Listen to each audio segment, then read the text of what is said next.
but tonight's a special night because we're watching the Royal Rumble. My name is Jonathan Dell. This is Dom Scarcella. Dom, go ahead and tell the people a little bit about yourself.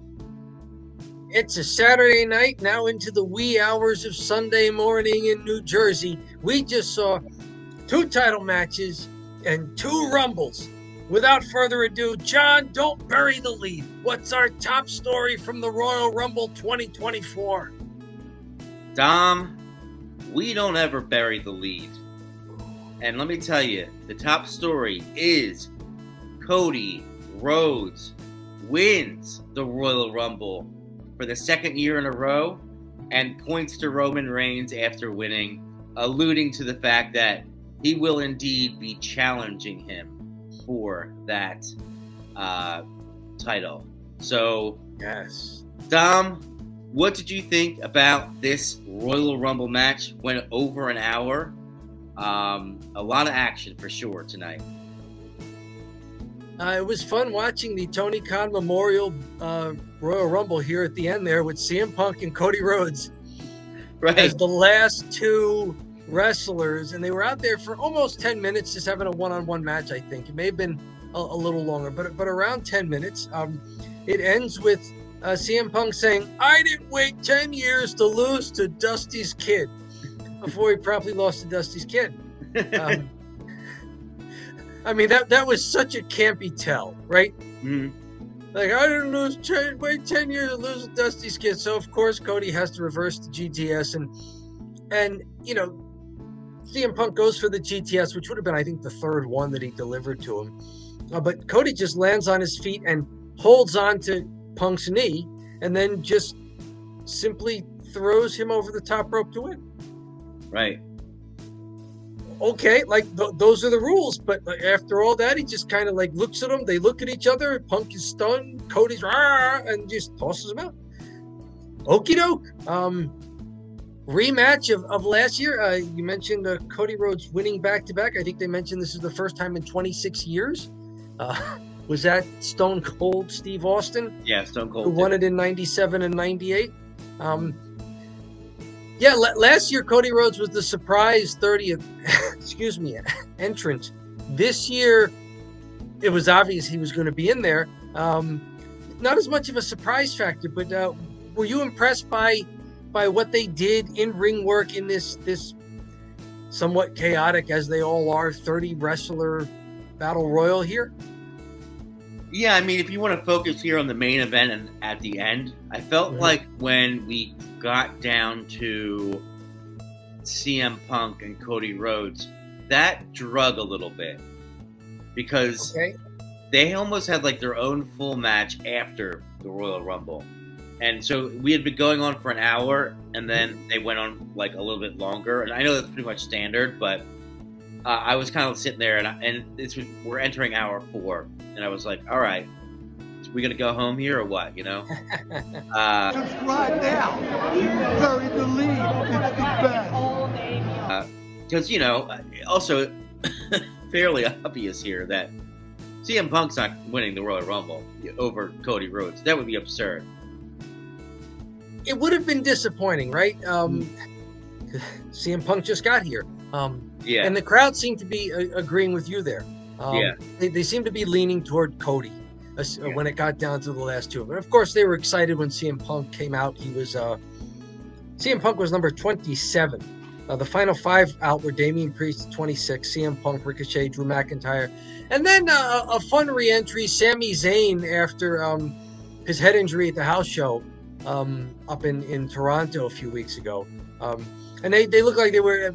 Sami Zayn kind of had his hair tied back, and nobody really hit him on the top of the head. So maybe that was still, you know, he was just there to get his stuff in for a few minutes, have the crowd cheer. No, people were protecting him. When I saw Sami Zayn go in, I thought he'd be a good one, an interesting person to win the Royal Rumble because when he had that excellent match with Roman Reigns, and almost to a point where you're like, they should have put the belt on him that night in Montreal. He was so over. And when he gets those sort of opportunities, he has that ability to be super over. So, you know, more, Cody. I mean, the two best Roman Reigns title defenses we saw in the last 15 months were Sami Zayn 1 and Cody Rhodes 1A, right? Mm-hmm. Yeah. Those were the two that stand out to us as those were just awesome matches. Yeah. So that could have been it. CM Punk, what do you think? Have they... We don't see him because he's usually on Raw. Yeah. But it's tough to gauge for you and I because I don't watch Raw except for a few clips that I see online on WWE's YouTube channel.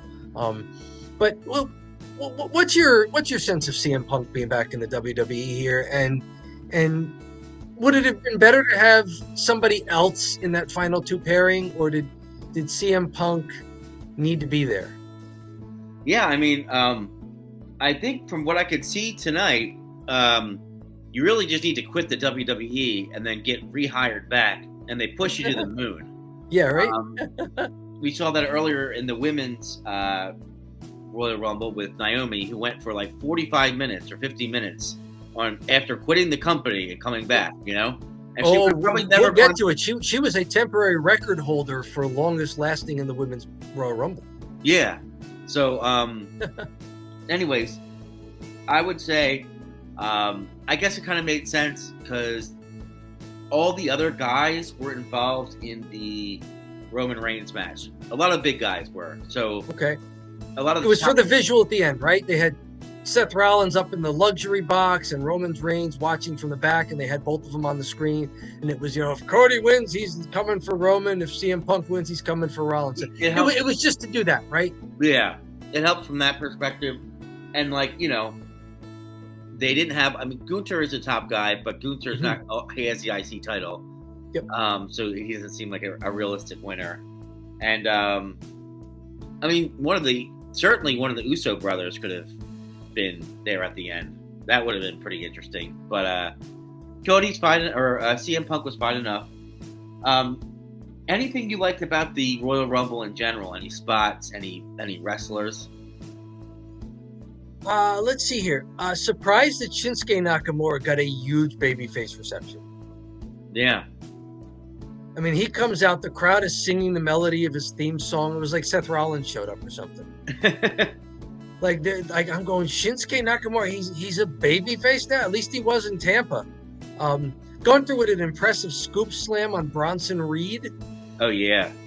Braun Breaker from NXT. I've been hearing for a few years now that he's the next breakout star for the main roster whenever they bring him up there. And they haven't done it. Are they really slow playing this hand because maybe there's too much stuff going on the main roster? But Braun Breaker looks like he's a guy who could be on the main roster, right? Yeah. He looks great. And I like that his thing is just like his father, where people will bark at him. If the crowd, Rick Steiner, yeah. If you can get the crowd counting or cheering or doing a thing, but if they bark at you, oh yeah. I mean, I'll bark. If you've got your own like crowd chant, yeah, then you've made it. And he's a little bit more like Scott with the big slams, right?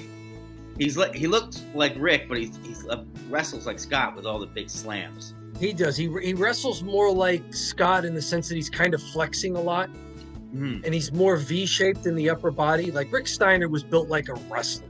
Yeah. Like Scott Steiner was built like a bodybuilder. Yeah. Braun seems to be maybe built like a bodybuilder.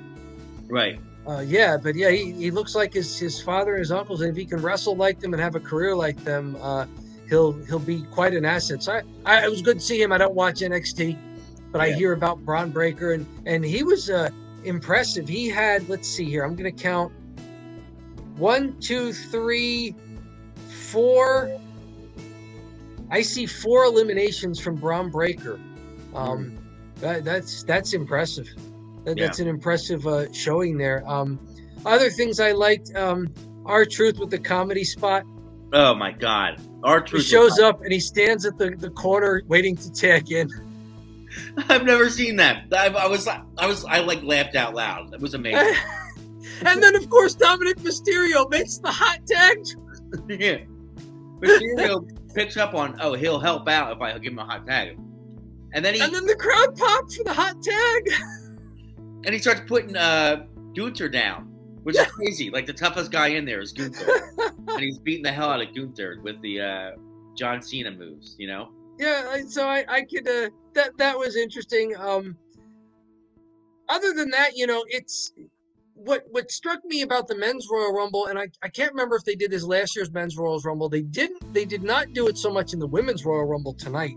Was there are a lot of quick eliminations. It got to the point where the last half of this, there were like maximum 8 guys in the match at any one time. I mean, guys were getting eliminated here and there. By the time Sami Zayn was announced, there were 7 men remaining, including Sami. And then we get down to the final 4: Cody, Gunther, CM Punk, and Drew McIntyre, which is a good final 4. And at some point, Drew McIntyre claymores every other guy and then stalks Punk, but then Punk turns the tables on him and eliminates Drew. And that gets us down to Drew, Cody, Gunther. I do like that Gunther almost, you know, was the winner, because you say he does have the Intercontinental title, but you know, we're all wondering who's going to beat Gunther, who's going to beat Gunther. Him winning the Royal Rumble and then vacating the title to have a title shot, that's a good out there. Yeah, no, for sure. Storyline wise. So when I saw Gunther in the final 3, I'm like, yeah, I'll watch Gunther to win. And since we're talking Gunther, you mentioned it seemed like CM Punk and Cody Rhodes having a match, just a one-on-one match towards the end of this year. And you're like, okay, this is dragging. Same thing happened last year with Cody and Gunther. Yeah. Was the CM Punk Cody as good as the Gunther Cody last year? No.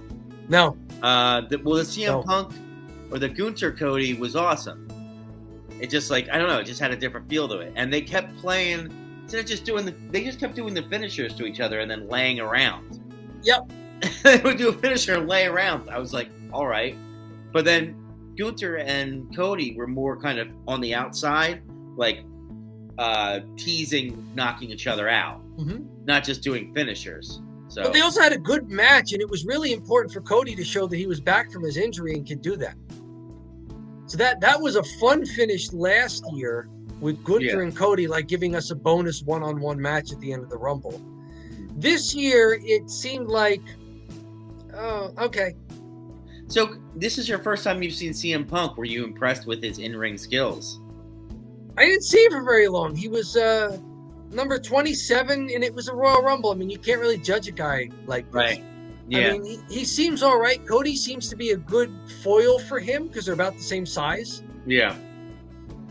So, I mean, that could have been something, but I mean, he's another okay wrestler. Would I have him in the title picture for, say, Roman Reigns' belt above the 3 other guys we saw tonight? No, I don't think so. Yeah. Well, and maybe that's our segue, unless you have anything more from the men's Royal Rumble match. Nope. That is the men's Royal Rumble match, and what I'll probably do, Dom, is I'll probably put the lead out as a short video here. So, sure. Yeah, we'll move on here to. So we just did the lead. That's the main event, and we're going to move on to the follow.